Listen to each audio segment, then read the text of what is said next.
Je suis très contente d'être avec vous aujourd'hui à Forkit Tunis. Donc, merci à tous les organisateurs pour cette opportunité. Donc, aujourd'hui, je vais vous parler du produit entre la qualité et l'over-engineering. Donc, généralement, lorsqu'on commence à créer un nouveau produit ou à développer un nouveau logiciel, on cherche toujours à avoir un produit final de qualité. Donc, c'est le cas normal. Sauf que parfois, pendant cette quête de qualité, on risque de tomber dans le piège de l'over-engineering et on finit par avoir un produit très compliqué à utiliser et très sophistiqué à force de trop en faire.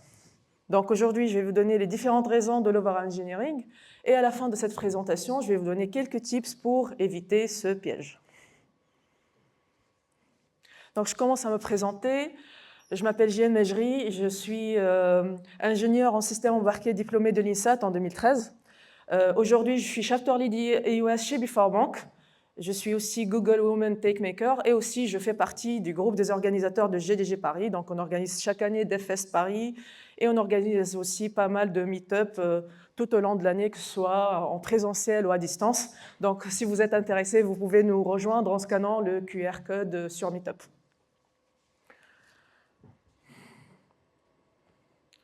Donc pour commencer, est-ce que vous avez déjà eu des produits qui étaient très compliqués à utiliser à cause de l'over-engineering?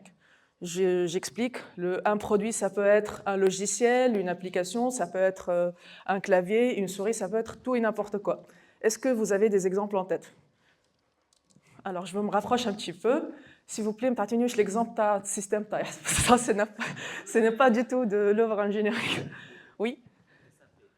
SAP. Je ne connais pas, mais j'ai entendu que c'est un petit peu compliqué à utiliser parce qu'il y a plein de choses. Oui, ok. Il y a d'autres exemples? Oui? Ok. Je pense qu'on peut passer toute la journée à citer des exemples. Moi, oui? La plateforme École Directe pour les enfants à l'école, tout ça, c'est hyper complexe. Je ne connais pas, mais je te fais confiance, Sonia. Du coup, moi, en fait, j'ai bien bossé pour vous. J'ai préparé un exemple très simple. Prenons l'exemple d'une voiture. Donc, une voiture, elle est définie par quoi? Une voiture, elle a un moteur lié à 4 roues. Elle a un volant, des sièges, des fenêtres qui sont utiles pour le conducteur pour voir ce qui se passe à l'extérieur. Elle a des portes qui permettent d'y accéder, de sortir, et elle a des pédales qui permettent d'accélérer et de freiner.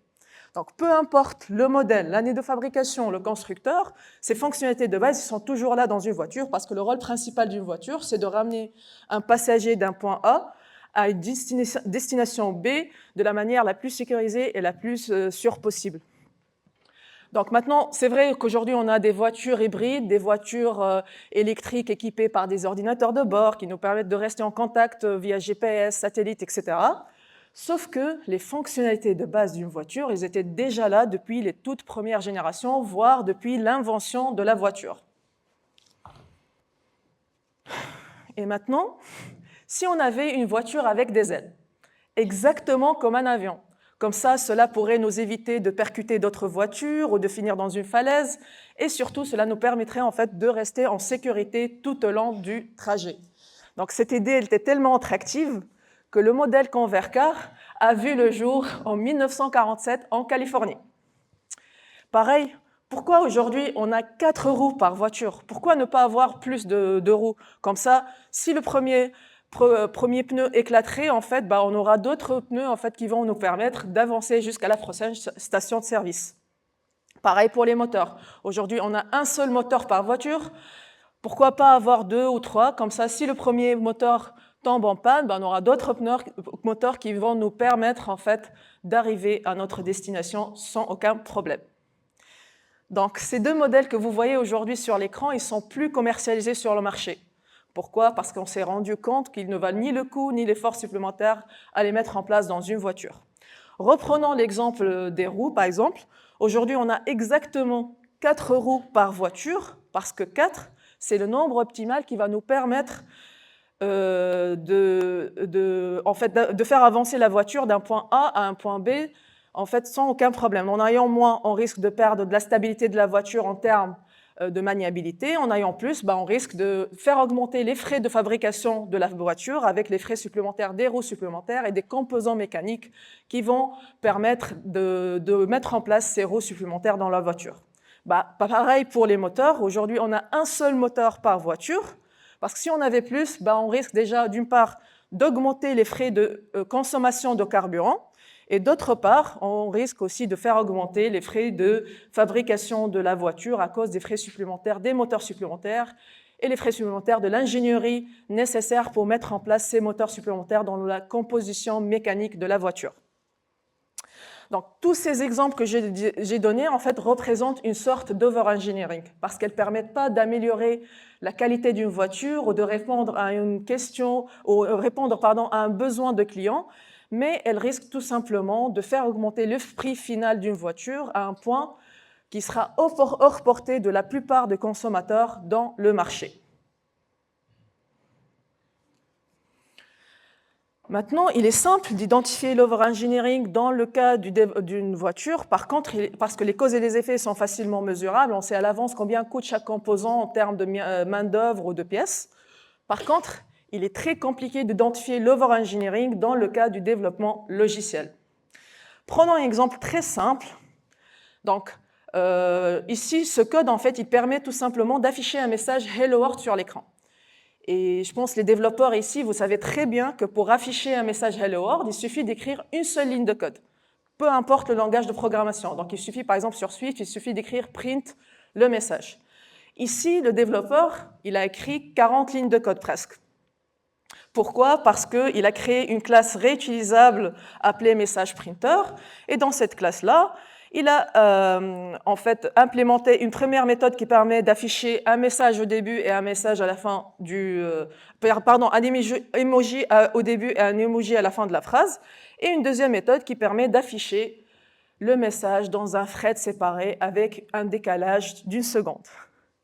Donc, je ne peux pas vous dire pourquoi le développeur il a fait ça, mais je peux vous assurer que cet exemple il est réel. Je l'ai vu dans ma carrière professionnelle et je pense qu'on a tous subi ce genre de code en arrivant dans une boîte ou en commençant à travailler sur un nouveau projet qui existe déjà, et peut-être aussi qu'on l'a fait subir aux autres. Donc, généralement, ce genre de code, on le découvre en fait lorsqu'on a besoin de corriger un incident prod. C'est là qu'on découvre des pépites dans le code, du code qu'on a du mal à comprendre l'utilité, etc.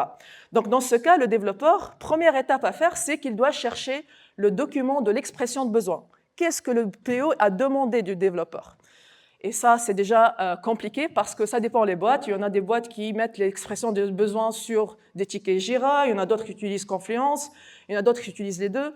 Donc, parfois même, la feature, elle va être écrite en fait sur plusieurs tickets Jira. Donc, c'est déjà un challenge de trouver une documentation centralisée et à jour.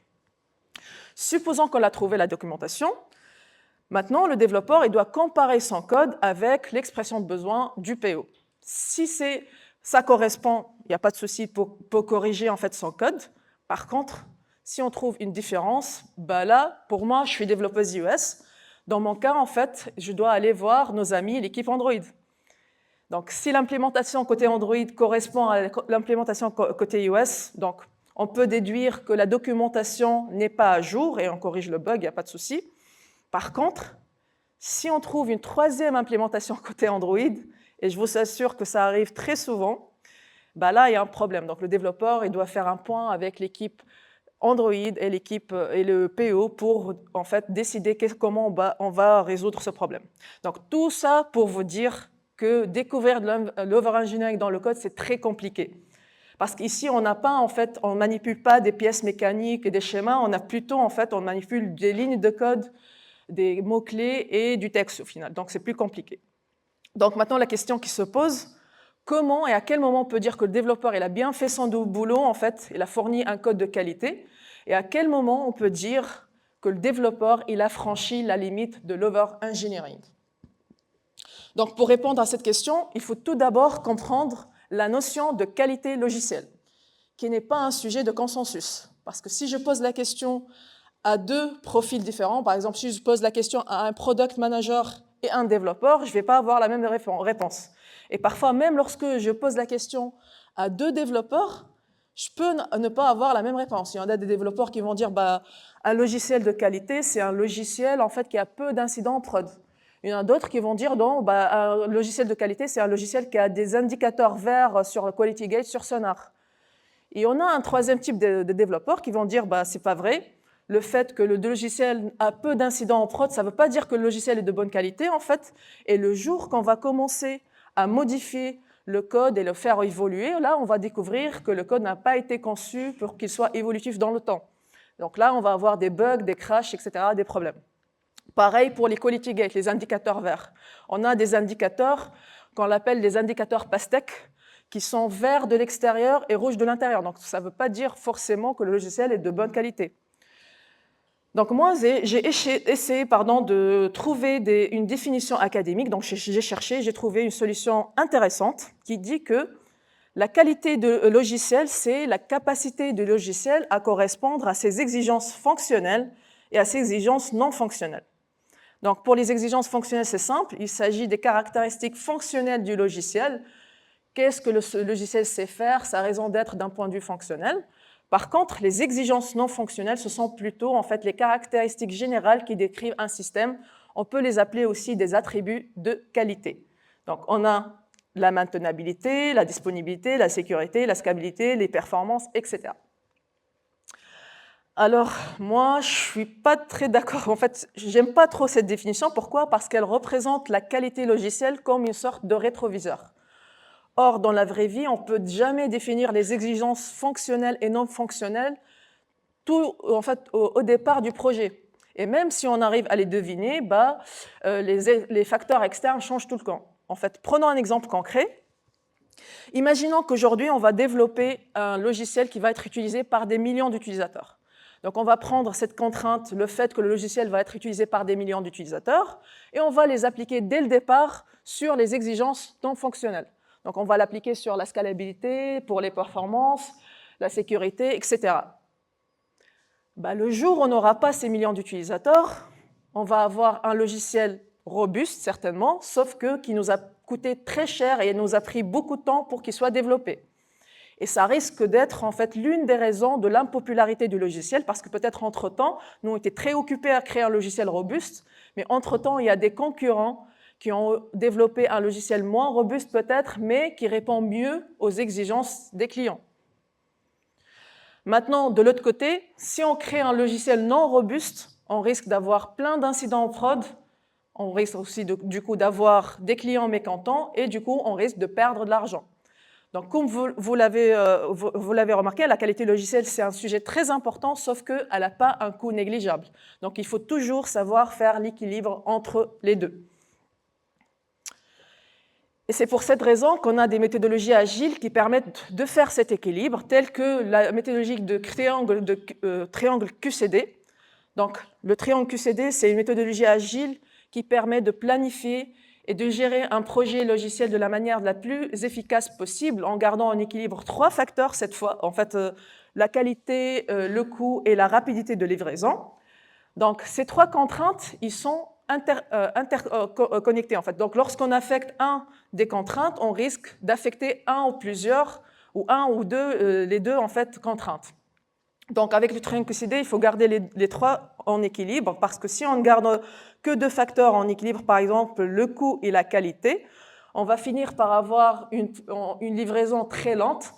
Donc, on risque d'avoir un time to market très lent et du coup, on risque d'impacter notre compétitivité sur le marché. Par contre, si on garde en équilibre que la qualité et la rapidité, on va finir par avoir un logiciel très coûteux et ce n'est pas le but. Notre but, c'est de gagner de l'argent. Et finalement, si on garde en équilibre que le coût et la rapidité de livraison, on va finir par avoir un logiciel de très mauvaise qualité. Donc, par la suite, on va avoir des incidents, des clients mécontents et on risque de perdre perdre de l'argent, pardon. Donc, avec le triangle QCD, il faut garder les 3 facteurs en équilibre pour avoir une meilleure performance dans l'équipe. Le triangle QCD, c'est une méthodologie qui est apparue pendant les années 80-90. Par contre, aujourd'hui, on a pas mal de pratiques beaucoup plus modernes, telles que les pratiques ou les métriques DORA. Donc, DORA pour dire DevOps Research and Assessment. Tout simplement, DORA, c'est un labo de recherche qui a été fondé par 3 DevOps. Ce sont les 3 en fait, personnes qui ont coécrit le fameux livre Accelerate. On va revenir sur Accelerate par la suite de notre présentation. Donc, Dora, c'est un labo de recherche qui a été créé pour mieux utiliser les recherches de ces DevOps, en fait, 3 DevOps, pour mieux comprendre en fait toutes les bonnes pratiques et les process nécessaires pour améliorer les performances d'une équipe en termes de développement logiciel et de livraison logicielle. DevOps, par la suite, a été racheté par l'équipe Google Cloud pour info, donc en 2018. Donc avec Dora, il s'agit de garder un équilibre de 2 facteurs. La fiabilité du logiciel ou la qualité du logiciel et le rendement de l'équipe ou bien la rapidité de livraison. En fait, pour juste faire la projection sur le triangle QCD. Donc, comme vous l'avez remarqué ici, il n'y a pas la notion de coût qui est explicite avec Dora.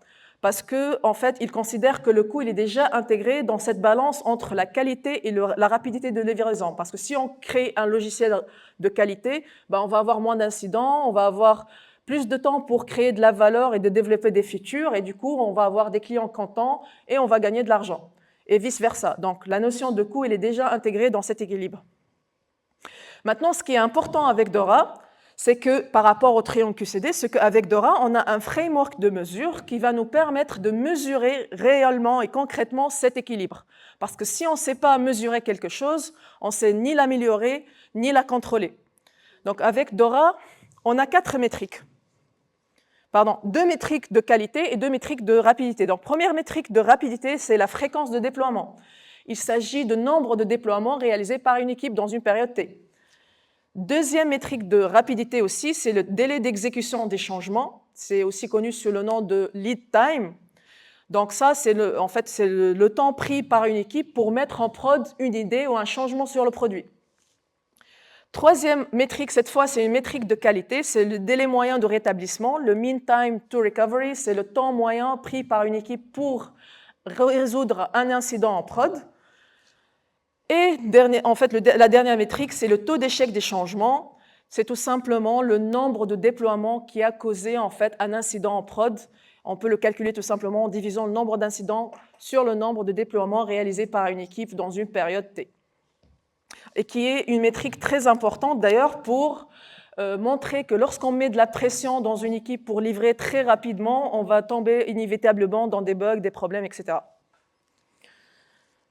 Maintenant, selon le State of DevOps, c'est le rapport annuel publié par l'équipe Google Cloud pour les retours d'expérience sur les métriques Dora. Donc, selon le State of DevOps, l'équipe de Google Cloud dit que les entreprises qui ont réussi à avoir de meilleurs scores sur les 4 métriques Dora, ils ont réussi de passer plus de 44% de leur temps à créer et développer des features. Ça veut dire qu'ils ont mieux utilisé leur budget et leur temps pour livrer de la valeur ajoutée à leurs clients. Maintenant, la question que se pose, comment on peut améliorer en fait, nos scores en fait, sur les 4 métriques Dora? Donc là-dessus, je vais revenir sur le livre Accelerate qui a été coécrit par les fondateurs de Dora. Et dans ce livre, les 3 DevOps, ils ont listé 24 capabilities et ils disent que pour améliorer les 4 métriques Dora, il faut impérativement en fait, améliorer les 24 capabilities d'Accelerate. Donc ces capabilities, ils sont groupés en 4 catégories. Donc on a les capabilities techniques, donc tout ce qui est automatisation de process, intégration continue, déploiement continu.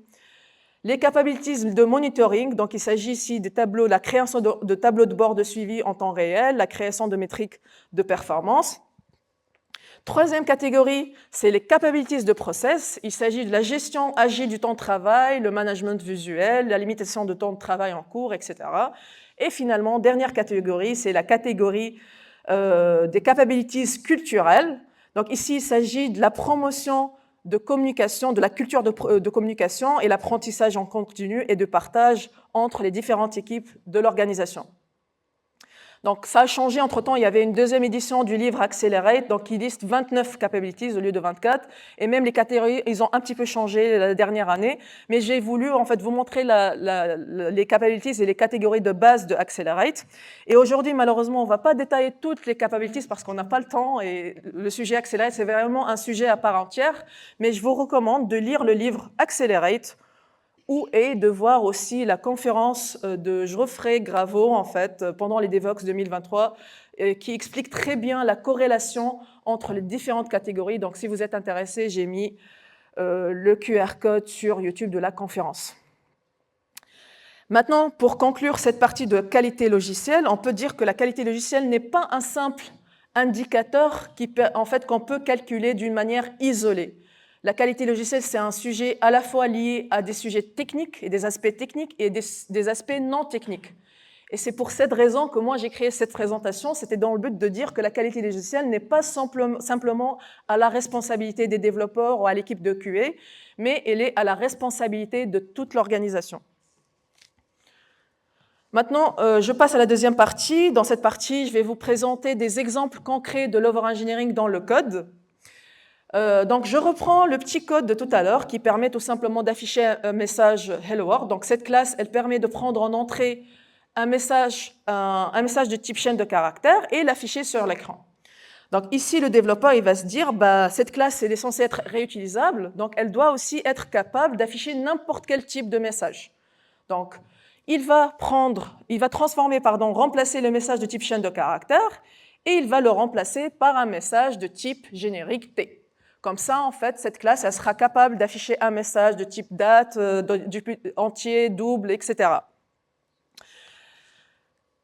Et comme ça aussi, le développeur, il n'aura pas besoin, le jour où il aura besoin d'afficher un autre type de message, il n'aura pas besoin de dupliquer le code et écrire une autre classe. Donc, de loin, on peut dire que le développeur, il avait raison. Sauf que je pense qu'il y a des développeurs avec nous aujourd'hui, ils savent très bien que le type générique n'est pas un type intuitif. Donc ici, j'ai pris un exemple très simple, un message Hello World pour rendre la conférence un petit peu accessible à tous les profils, pas que les développeurs. Mais dans un cas normal, en fait, au réel, avec une logique métier beaucoup plus compliquée que celle-là, en fait, si le développeur commence à utiliser une variable de type générique T et une deuxième, etc., on va finir par avoir un code illisible et très compliqué à faire maintenir, surtout par d'autres développeurs. Donc là, je ne dis pas qu'il ne faut pas utiliser les types génériques. Les types génériques, c'est un outil très puissant, surtout pour centraliser le code et le réutiliser. Par contre, il faut vraiment utiliser les types génériques lorsqu'on en a besoin. Ici, pour moi, le développeur n'aurait pas dû écrire tout ce code-là. Il suffisait d'utiliser les méthodes natives de chaque langage. Par exemple, sur Swift, pour afficher un message de type primitif, il faut juste utiliser print. Et pour afficher un message de type référence, il suffit d'utiliser dump, en une seule ligne de code, tout simplement. Maintenant, je passe au deuxième exemple. C'est la sauvegarde inutile des données dans la base de données. Tu rigoles. Donc, ici, il s'agit de tout ce qui est tâches de configuration et de migration de bases de données entre les différents environnements, qui sont des tâches risquées et voilà, à risque. Du coup, en fait, dès qu'on a un risque, les développeurs, ils cherchent toujours à diminuer ce risque en stockant au maximum les données au cas où qu'on aura besoin, juste pour gérer les imprévus, quoi. Donc, je vais vous donner un exemple d'un site e-commerce qui a une base de données avec 3 tables, pour simplifier, bien sûr. Donc, un site, disons, e-commerce type Amazon. Donc, dans cette base de données, on a une table client, une table commande et une table produit. Le jour où on aura besoin d'afficher les coordonnées du fournisseur du produit, on aura besoin de rajouter une table supplier ou fournisseur. Dans cette table, il y aura le numéro de série, le nom de l'entreprise, son adresse, son numéro de téléphone, son email et le nom de propriétaire et même la date de création de la boîte, qui sont 2 informations qui ne vont jamais être affichées dans notre site et ils ne vont jamais être utilisées dans notre système. Donc ce genre d'informations, on ne doit jamais les stocker aussi parce que déjà, d'une part, on risque de perdre de l'espace de stockage et si on est sur le cloud, on risque de payer de l'argent supplémentaire pour rien. Et d'autre part, en fait, surtout ce genre de données, en fait, il risque de complexifier les prochaines tâches de migration et même de les ralentir. Donc, il ne faut jamais stocker des données qu'on n'aura pas besoin. Troisième exemple, c'est l'application inutile des concepts de qualité. Dans le développement logiciel, on a pas mal de concepts de qualité et de bonnes pratiques qui permettent d'améliorer la qualité de code, tels que les principes solides, les design patterns, dry, encapsulation, etc. Donc, je vais vous présenter un exemple de 2 classes, la classe client et la classe vendeur, qui ont un code presque identique. Donc, les 2 classes, ils ont une adresse physique de type chaîne de caractères. Donc, ils ont aussi un taux de TVA de type double, avec des méthodes qui permettent de modifier l'adresse physique a une méthode qui permet de modifier le taux de TVA. La seule différence entre les deux classes, c'est que dans la classe client, on a une liste de bons de commande avec la méthode qui permet d'ajouter un bon de commande dans la liste. Par contre, dans la classe vendeur, on a plutôt une liste de factures avec une méthode qui permet d'ajouter une facture dans la liste. Le développeur il va dire dommage, on a du code dupliqué dans deux classes, en fait. Vaut mieux le centraliser dans une implémentation commune. Donc, il va créer une nouvelle classe mère et il va l'appeler entreprise et il va mettre tout le code en commun entre les deux classes dans cette classe-là. Et puis, les classes filles vont hériter ce code en commun.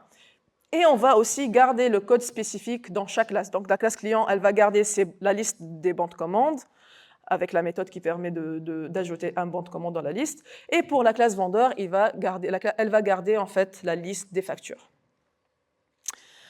Donc maintenant, je peux dire que le développeur, il a bien fait son boulot. Il a même appliqué un concept de qualité qui s'appelle DRY. DRY pour dire Don't repeat yourself. Il s'agit d'éviter au maximum de dupliquer le code dans le projet ou dans l'application et de surtout en fait centraliser toutes les logiques métiers et les connaissances communes entre les différentes composants de code dans une implémentation partagée. Pourquoi on fait du dry généralement dans le projet? En fait, c'est surtout pour éviter d'avoir une logique métier dupliquée partout dans le code, parce que si on a ce genre de duplication, en fait, le jour où on aura besoin de modifier cette logique métier, déjà on doit chercher cette logique métier partout et on doit la modifier, donc on risque d'oublier, on risque de faire des erreurs, on risque d'avoir des confusions et surtout c'est une perte de temps. Donc jusqu'à maintenant, tout va bien, le développeur il a bien fait son boulot, jusqu'au jour où le PO du développeur il va lui demander de modifier la règle de calcul de taux de TVA pour les clients seulement. Pourquoi? Parce que peut-être dans un autre pays, les clients ne payent pas le même taux de TVA que les vendeurs, par exemple. C'est un exemple. Donc là, le développeur il va se rendre compte qu'il n'a pas prévu les choses de cette manière-là. Pour lui, la fonction qui permet de calculer le taux de TVA, elle est commune entre clients et vendeurs. C'est pour cela, en fait, il l'a mis dans la classe mère ou dans l'implémentation commune. Donc là, le développeur il va se rendre compte qu'au final, cette petite modification qui est censée être très simple, elle va lui coûter un petit peu plus cher que d'habitude parce qu'il sera obligé de faire un petit refacto pour permettre en fait d'implémenter les règles de calcul de taux de TVA dans les classes filles, donc chacune d'une manière différente. Donc d'après vous, ici, qu'est-ce qu'il a mal fait le développeur? C'est quoi l'erreur de base, à part le fait qu'il a, peu importe s'il a choisi de faire de l'héritage ou de composition, quelle est l'erreur de base du développeur? Je me rapproche un petit peu. Alors, est-ce que vous avez des idées? Oui? On parle de mettre en commun de la logique métier, mais là, ce n'est pas de la logique métier, c'est juste des objets différents qu'il a voulu apparenter parce qu'ils avaient des champs de même nom. Merci beaucoup. J'ai eu une bonne réponse dès le premier coup. C'est super. Donc, oui, exactement. Donc, ici, le développeur, tout à l'heure, je vous ai donné, en fait, pour moi, le développeur, il a mal appliqué le dry, en fait. En fait, tout à l'heure, je vous ai donné la définition de dry exprès. J'ai dit qu'il s'agit en fait de centraliser la logique et les connaissances métiers en commun entre les différents composants de code. Je n'ai pas dit qu'il faut centraliser le code en commun. Donc ici, le développeur, il a vu qu'il y avait un code en commun entre client et vendeur. Il a supposé que les règles de calcul de taux de TVA ils seront identiques entre les clients et vendeurs tout le temps. Peut-être qu'il n'a même pas posé la question à son PO. Donc là, je ne dis pas en fait qu'il faut, à chaque fois que vous allez faire un petit refacto, il faut demander l'autorisation ou l'avis de votre PO, hein, ce n'est pas ça le but. Mais je voulais dire que le dry, c'est un concept très important pour garder une certaine cohérence dans le code. Par contre, lorsqu'il n'est pas orienté business, on risque de faire beaucoup de dépendance et on va avoir beaucoup de fort couplage entre les différentes couches qui peut en fait par la suite rendre le code très difficile à maintenir. Et ça s'applique aussi pour toutes les autres bonnes pratiques. Il faut toujours orienter vos choix techniques vers le business. Maintenant, tout ce que j'ai dit pour le code s'applique aussi pour les bases de données qui doivent être aussi dry, parce qu'il ne faut jamais aussi dupliquer les champs de données en fait, dans les différentes tables. Pareil pour les plans de test, pareil pour les pipelines CI/CD, pareil pour l'infra, mais même pour la documentation. Je dirais même surtout pour la documentation. Oh là là.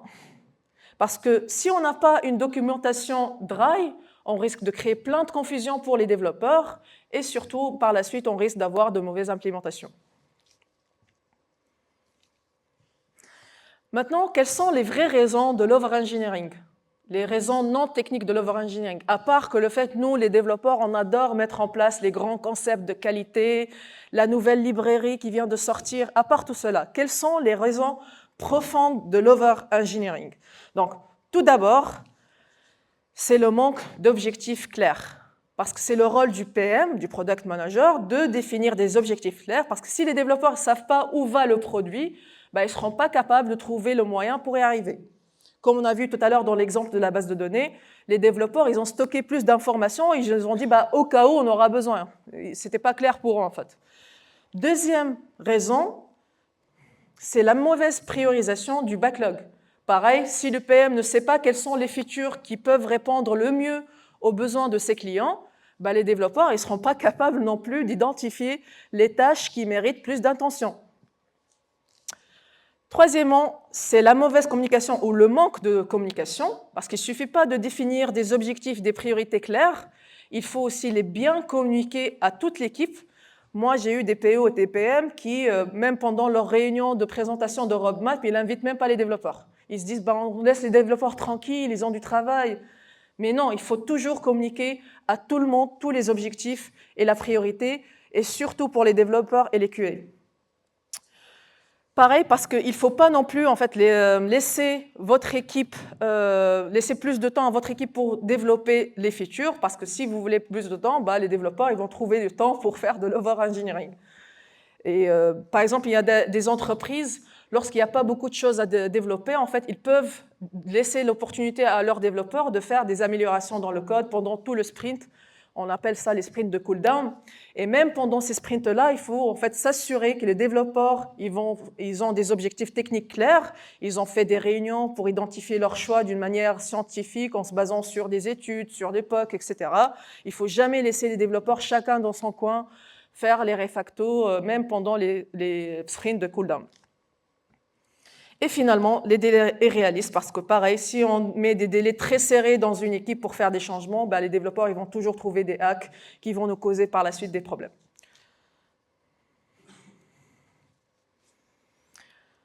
Alors, l'overengineering n'est pas que technique. On peut trouver de l'overengineering aussi dans l'organisation des équipes et dans les organigrammes. Je prends l'exemple d'une start-up qui a dès le départ mis en place une organisation d'une grande entreprise.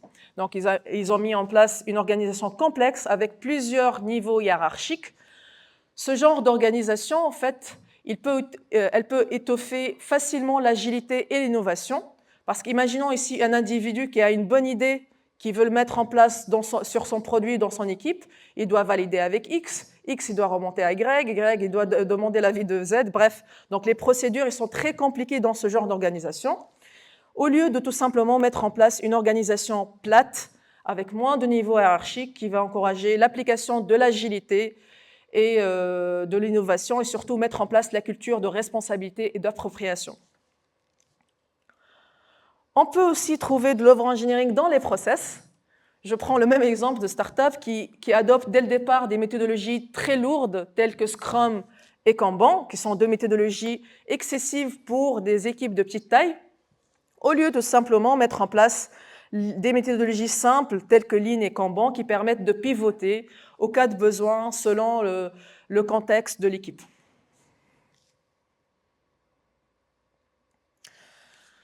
Alors, pratiquer de l'overengineering dans une équipe n'est pas malheureusement sans conséquences. Donc, première conséquence de l'overengineering, c'est le rallongement de cycle de développement qui devient plus lent. Et lorsque je dis cycle de développement, donc c'est le temps pris par l'équipe pour développer le code ou pour écrire le code, et aussi le temps pris pour tester le code qui devient aussi plus lent.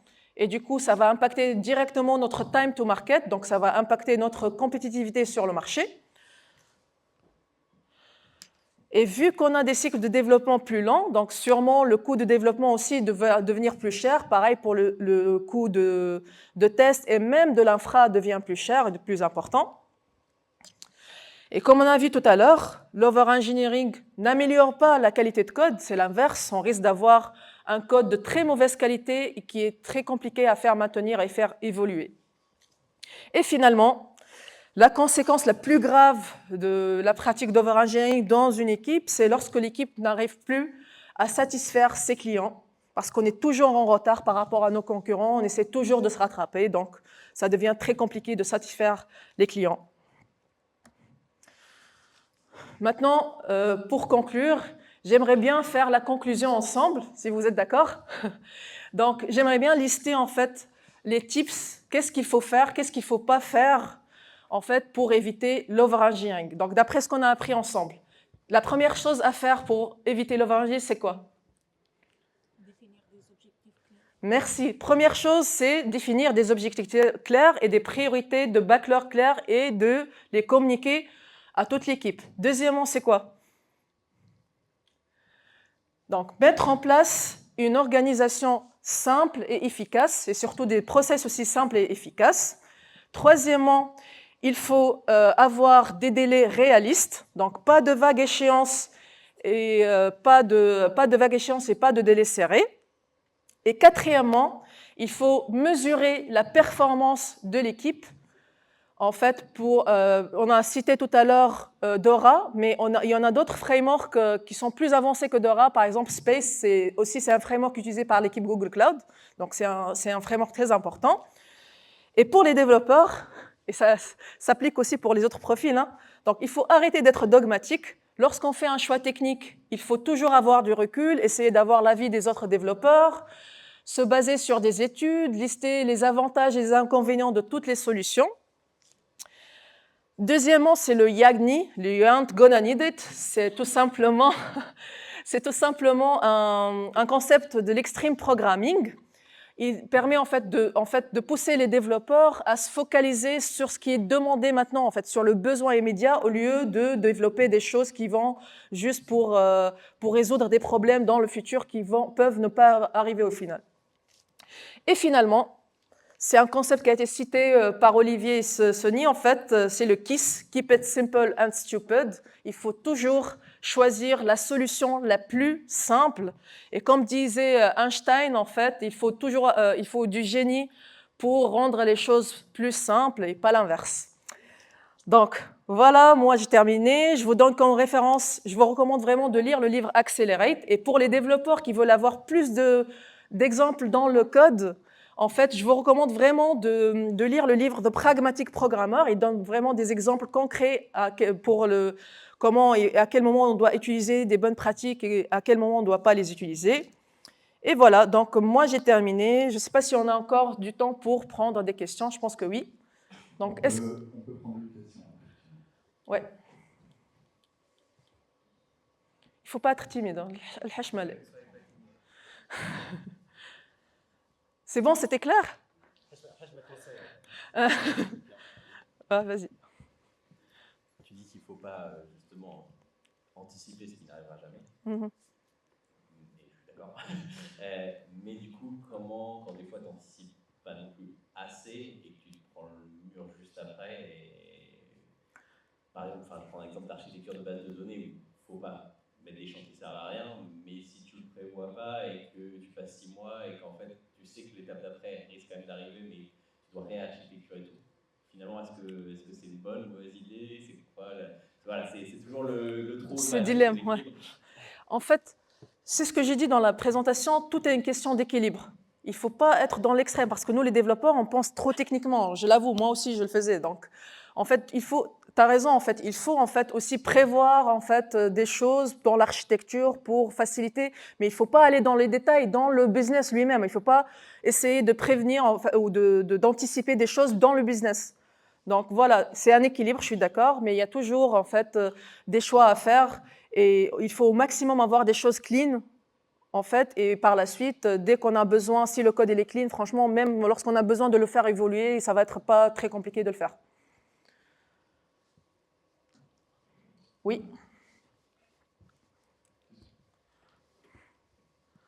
J'ai une question par rapport au calcul des métriques d'Ora. Oui. Comment ça fait les calculs?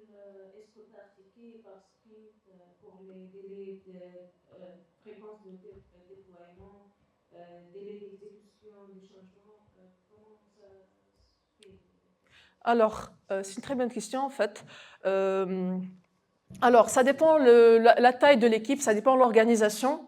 En fait, le nombre de déploiements, normalement, il peut être l'indicateur, pardon, il peut être automatisé en fait dans le calcul. Nous, par exemple, dans notre boîte, on utilise un outil de monitoring qui s'appelle Datadog, et lui, il peut nous faire sortir pas mal de métriques d'Ora.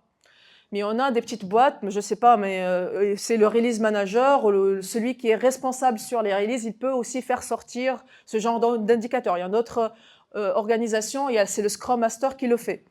Donc ça dépend en fait l'indicateur, ça dépend de l'organisation. Voilà, donc c'est comme ça en fait, ça dépend chaque équipe. Il y avait une question. Une dernière question avant la pause.